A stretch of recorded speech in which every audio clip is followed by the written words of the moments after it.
ஸ்ரீ குருபியோ நமக. குருவே சரணம். வணக்கம் நண்பர்களே. நம்ம இந்த வீடியோவில் என்ன பார்க்க போறோம்னா, தாரா பலன் என்கின்ற இன்றைய நட்சத்திர பலன். எதுக்காக நம்ம அதை பார்க்குறோம்னா, நம்ம பிறந்த ஜென்ம நட்சத்திரம் தான் நம்மளை இயக்கிறதா ஜோதிட சாஸ்திரங்கள் சொல்லுது. அதன் பிரகாரம் பார்த்தீங்கன்னா, இன்றைய நாளோட நட்சத்திரம் நம்மளுக்கு எத்தனாவது நட்சத்திரமா வருது, அது நமக்கு வந்து நல்ல பலன் தருமா தீய பலன் தருமான்றது தெரிஞ்சுக்கிட்டு நம்ம அதுக்கேற்ற மாதிரி நடந்ததுக்காக தான் இந்த பலனை நான் போடுறேன். இன்னைக்கு பார்த்தீங்கன்னா பராபர வருடம் வைகாசி மாதம் 11ஆம் தேதி மே 25/5/2026 திங்கட்கிழமை. திதி தசமி திதி. நட்சத்திரம் உத்திரம் நட்சத்திரம்.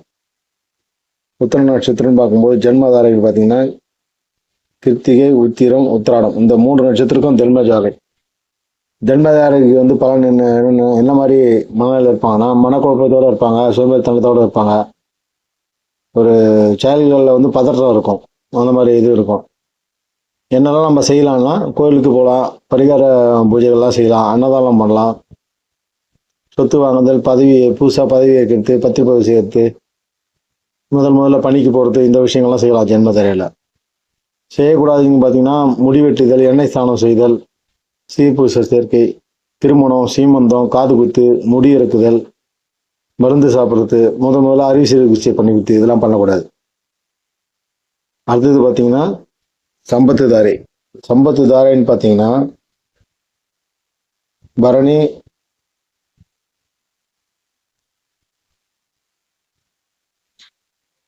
பூரம், பூராடம்.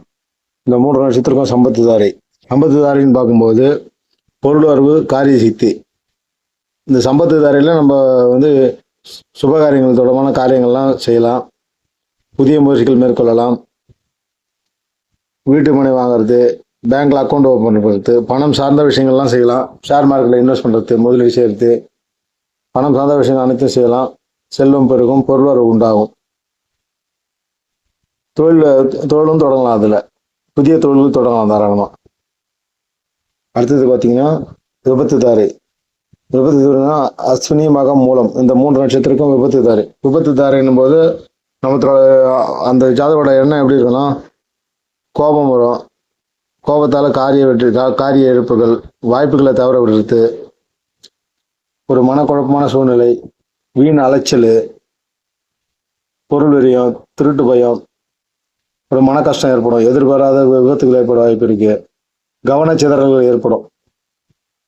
செய்யக்கூடாது பார்த்தீங்கன்னா, அதில் புதிய வாகனங்கள் வாங்குறதுல, இரவு நேர பயணம் மேற்கொள்ளக்கூடாது. இந்த தாரையில் அதிவேகமாக வாகனங்களை இயக்கக்கூடாது. இதெல்லாம் பண்ணாமல் இருந்தாலே அந்த விபத்து தாரையில் நம்ம வரக்கூட பிரச்சனையை தவிர்த்துக்கலாம். அதனால் ரெகுலராக செய்கிற வேலையை செய்யலாம், கவனத்தோடு செய்யணும். அதுதான் அதுக்கான இது. அடுத்தது சேமதாரை. சேமதாரைன்னு பார்த்தீங்கன்னா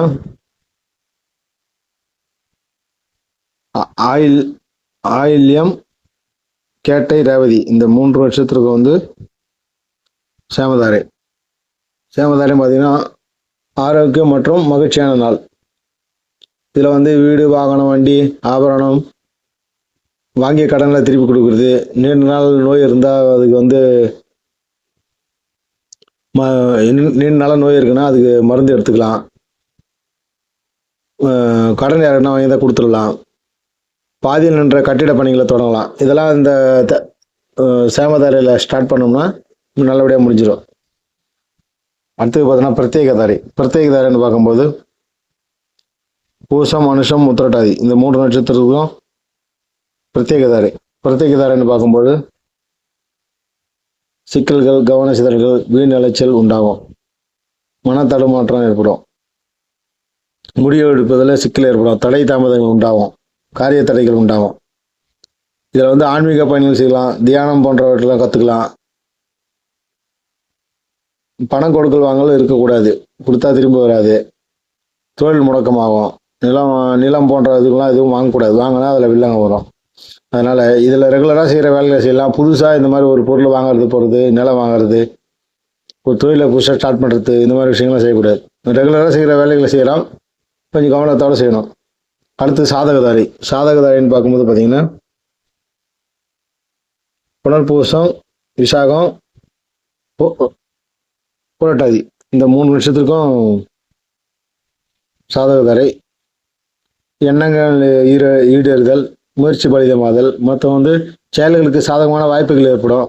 பூமி சம்பந்தமான விஷயங்கள்லாம் அரசு சம்பந்தமான இதுக்கு வந்து வேலைக்கு மனு போடுதல், புதிய தேர்வு எழுதுதல், இந்த மாதிரி விஷயங்கள்லாம் அதில் செய்யலாம், சக்ஸஸ் ஆகும். நம்மளோட எண்ணங்களுக்கு ஏற்ற சாதகமான சூழ்நிலை உருவாகும். இது வந்து நல்ல தாரை. இந்த நேரத்தில் இதெல்லாம் செய்யலாம். அடுத்தது வதைதாறு. வரதாறு பார்த்தீங்கன்னா திருவாதிரை,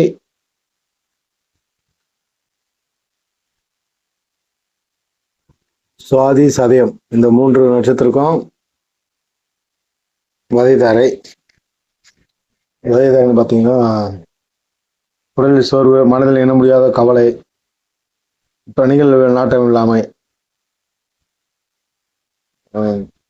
துன்பம் தரக்கூடிய நிலை உருவாகும். கடன் வாங்குதல் கொடுத்தல் கூடாது. இந்த டைம்ல வந்து கடன் வாங்கக்கூடாது, கடன் கொடுக்கக்கூடாது, மருத்துவ பரிசோதனை செய்யக்கூடாது. வீண் வம்பு வழக்கல் வரத்துக்கு வாய்ப்பு இருக்கு. திடீர் வெளியூர் பயணம் செல்லக்கூடாது. அனைத்து சுபகாரங்களையும் தவிர்க்கணும். மற்றபடி ரெகுலராக செய்கிற வேலை செய்யலாம், கவனத்தோட செய்யணும். அடுத்தது பார்த்தீங்கன்னா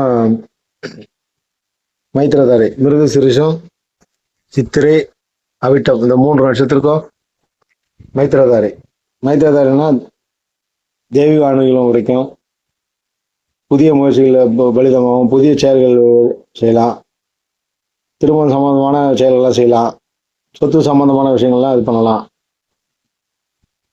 நட்பு வட்டம் விரிவடையும். பொதுவாக இந்த மைத்திரதாரைன்றது பார்த்தீங்கன்னா நம்மளுடைய 8வது நட்சத்திரம், ஜென்ம நட்சத்திரம் 8வது நட்சத்திரம். அப்படி பார்த்தா சந்திராஷ்ட நட்சத்திரமாக வரும். அதனால வந்து சுபகாரியங்களை செய்ய மாட்டாங்க. சுபகாரியம் சம்மந்தப்பட்ட விஷயங்கள்லாம் செய்யலாம்.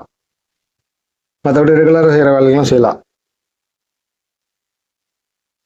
அடுத்து பார்த்தீங்கன்னா பரம மைத்திரதாரி. பரம மைத்திரதாரின்னு பார்க்கும்போது ரோகிணி, அஸ்தம், திருவோணம் இந்த 3 நட்சத்திரத்துக்கும் பரம மைத்திரதாரை. பரம மைத்திரன்றது அனைத்து சுபகாரியங்கள் செய்ய உகந்தது. பூமி சம்பந்தமான விஷயங்கள், பத்திரப்பதிவு செய்தல், அறுவை சிகிச்சை ஃபர்ஸ்ட் பண்ணிக்கிட்டு, அந்த சொத்து சம்பந்தமான விஷயமா சகோதரர்கிட்ட பேசுறது, மற்ற நண்பருக்கு ஆதரவு கிடைக்கும், உதவியும் கிடைக்கும். அதுக்கப்புறம் பார்த்தீங்கன்னா வெளியூர் பயணம் செல்லலாம், வெளிநாடு பயணம் செல்லலாம், ஆன்மீக பயணம், மகான்கள் தரிசனம், சுபகாரிய செலவுகள், திருமணத்துக்கு நகை, திருமணம், தொழில் ரீதியான வேலைகள் எல்லாமே செய்யலாம்.